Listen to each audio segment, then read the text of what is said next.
ગાંધીનગર સ્થિત ભાજપ પ્રદેશ કાર્યાલય કમલમ ખાતે પ્રદેશ અધ્યક્ષના અધ્યક્ષસ્થાને એક મહત્વપૂર્ણ બેઠક યોજાઈ હતી। આ બેઠકમાં વિવિધ જિલ્લાના પ્રમુખો, મંત્રીઓ અને મહામંત્રીઓ ઉપસ્થિત રહ્યા હતા। વડાપ્રધાન નરેન્દ્ર મોદીના નેતૃત્વમાં 2022થી ચાલતા હર ઘર તિરંગા અભિયાન અંતર્ગત આ વર્ષે આગામી 9 ઓગસ્ટથી કાર્યક્રમોનો પ્રારંભ કરવામાં આવશે।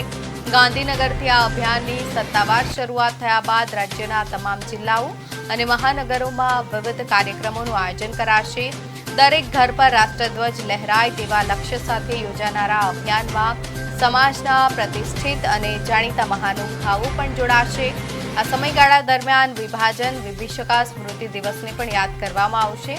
અભિયાનને સફળ બનાવવા માટે કલોલ ખાતે પ્રદેશ વક્તાઓ માટે પ્રશિક્ષણ વર્ગ યોજાશે, જેઓ ત્યારબાદ પોતાના સંબંધિત જિલ્લાઓમાં જઈને માર્ગદર્શન આપશે।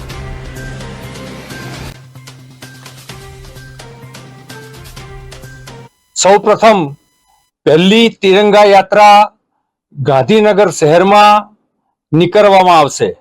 ત્યારબાદ ગુજરાતના અનેક મહાનગરો અને જિલ્લાઓમાં પણ ત્યાંની સ્થાનિક રીતે તિરંગા યાત્રાઓનું આયોજન થયું છે। આ તિરંગા યાત્રામાં ભારતીય જનતા પાર્ટીના કાર્યકર્તાઓ, પ્રતિષ્ઠિત નાગરિકો, એનજીઓ, ડોક્ટર્સ, એડવોકેટ્સ, ચિંતકો અને સમાજના વિવિધ ક્ષેત્રે અગ્રગણ્ય કામ કરતા લોકો આ યાત્રામાં જોડાનાર છે। કુલ મળીને વધુમાં વધુ ઘર પર તિરંગો લાગે એક પ્રકારનું આ અભિયાન છે।